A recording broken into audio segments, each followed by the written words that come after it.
Welcome to Bird Media. నేను మీ Pavan Krishnamurthy. Old city gold man Suryabhai, ఈ పేరు ఎక్కడ విన్నట్టుంది కదా.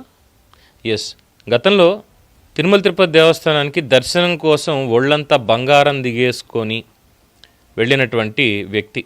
వేళ్ళకి, చేతులకి, ఇంకా కాళ్ళకి ఒళ్ళంతా తొడుగులు వేసుకుని వెళ్ళాడా లేదా అనేది పక్కన పెడితే, ఓల్డ్ సిటీకి చెందినటువంటి ఇతడు చాలా హల్చల్ చేశాడు. అంటే మా యూట్యూబ్ ఛానల్ వాళ్ళకి ఒక పైచ్యం ఉంటుందండి బేసిక్గా. అందరూ అని అన్న కానీ కొంతమందికి ఏంటంటే, సమాజంలో ఏదైనా ఒక చిన్నపాటిది వైరల్ అయింది అంటే దాన్ని పట్టుకొని ఇంకా లాగి పీకి పాకం చేసి జీడిపాకంలాగా సాగదీస్తూ వెళ్ళి ఇమ్మీడియట్గా వైరల్ చేసేటటువంటి ఒక జాడ్యం ఉంది. అవసరం లేనివి, అవసరం ఉన్నవి, ప్రజలకి ఉపయోగపడేవి, వీటిని నిజంగానే పబ్లిక్లోకి 1కి 10 సార్లు తీసుకెళ్ళినా తప్పులేదు.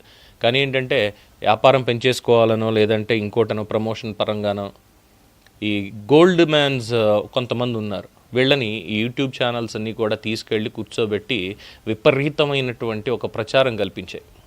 అవసరం లేదు అసలు బేసిక్గా చెప్పాలంటే.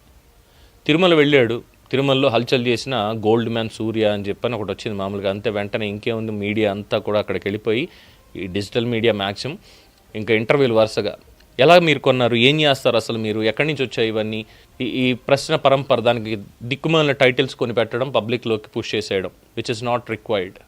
ప్రజలకి వాడు ఏం వేసుకుంటున్నాడు, వాడి ఒంటి మీద అంత బంగారం ఎక్కడిది ఏంటని తెలుసుకోవాల్సినటువంటి అవసరమే లేదు. ఇంకా తెలుసుకోవాలి అంటే అది లీగలా ఇల్లీగలా అనేది సంస్థలు, వ్యవస్థ ఉంది కదా, వాళ్ళు తేల్చాలి. కానీ మనం మాత్రం అతి ప్రచారం బాగా చేసేస్తాం.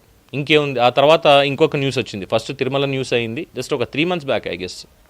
తిరుమల వెళ్ళాడు, తిరుమల వెళ్ళిన తర్వాత అక్కడ వైరల్ అవ్వడం, వచ్చేయడం, ఇంకా హైదరాబాద్లో కూర్చొని యూట్యూబ్ ఛానల్స్లో పుంఖానుపుంఖాలుగా ఇంటర్వ్యూలు, మాటలు అన్నీ అయిపోయిన తర్వాత income tax or enforcement directorate ఎవరో దాడి చేశారు, కేసు పెట్టారు అతని మీద అనేది ఒక వార్త. తర్వాత వెంటనే హల్చల్ చేసింది. దాని తర్వాత అది అబద్ధమని, ఇంకోటని, ఇవన్నీ చెప్పుకుంటూ వచ్చారు. అది అక్కడికి అయిపోయింది.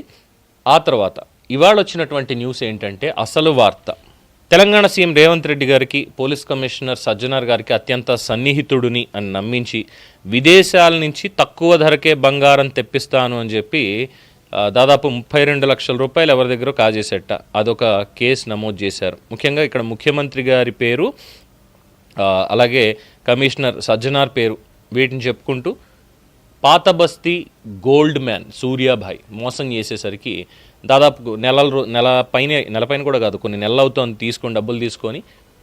ఇప్పుడు మనవాడు ఏమన్నా అంటే ఫోన్ మాట్లాడకపోవడం, లేదంటే బెదిరింపులకు గురిచేయడంతో బాధితులు కేసు పెట్టారు. కేసు పెట్టడంతో పోలీసులు అతన్ని ప్రస్తుతానికి అరెస్ట్ చేసి తీసుకెళ్లారు, అత్తాపూర్ పోలీసులు. అంటే ఒళ్ళంతా ఈ బంగారం ఇవన్నీ దిగేసుకుంటే మంచి గొప్పోడైపోయాడు, విదేశాల నుంచి తెప్పించేస్తా అంటే ఎక్కడి నుంచి తెప్పిస్తాడు? అంత ఆశ అత్యాశ వాళ్ళకు కూడా ఎందుకు నాకైతే తెలియదు. అంటే మోసపోవడానికి రెడీగా ఉన్న వాళ్ళందరికీ దొరుకుతారనమాట, చాలా చక్కగా వలేసి పట్టుకోవడానికి. దీన్ని మనం బాగా పెద్ద ప్రచారం చేసేసి, అబ్బో ఇంకేముంది, వీరుడు శూరుడు ధీరుడు చాలా గొప్పగా పనిచేసుకుంటున్నాడు, ఒళ్ళంతా బంగారం దిగేసుకున్నాడు అంటే ఎంత గొప్పగా ఇది చేసి ఉంటాడో అని చెప్పి దానికి మళ్ళీ ఎలివేషన్లు, ప్రమోషన్లు. అప్పట్లో ఇంకో పిల్లబచ్చగాడు ఎవడో వచ్చాడు, చాలా హల్చల్ చేశాడు, ఒళ్ళంతా ఇలాగే బంగారం దిగేసుకొని నేను బరాబర్ చేస్తా. వాడు చదవని కూడా చదవలేదు, చదువు లేదు, ఏం లేదు, నేను దందాలు చేస్తాను, నేను వ్యాపారం చేస్తా, అంతా ఇదే అలాగదని చెప్పని. వీళ్ళందరిది కూడా ఏది ఉండదు, పైన పటారం లోన లొటారం తప్ప వీళ్ళకి ఏది ఉండదు. కానీ ఏంటంటే మీడియాలో ఒక అతి ప్రచారం, అవసరం లేని అతి ప్రచారం. మనం వాడుకుంటాం, మాకు డబ్బులు వస్తాయిగా, వాడికి ప్రమోషన్ చేస్తే వాడు ఎంత 10,000, 20,000, 1,00,000 ఎంతో అంత, ఎస్ నాకు ప్రమోషన్ కావాలి, నేను స్టేట్ మొత్తం తెలియాలి అనుకుంటాడు, వాడు వ్యాపారం పెంచుకోవడానికో దేనికైనా. కానీ చివరాఖరికి వచ్చేదిగో ఇలాంటి వాటిలోనే తేలుతారు. అంత బంగారం దిగేసుకున్నావు కదా, ఎక్కడి నుంచి వచ్చిందంటే చెప్పుంటాడు, నేను నా రూట్స్ నాకున్నాయి, నేను బయట నుంచి నేను తెప్పించుకున్నాను చెప్పుంటాడు.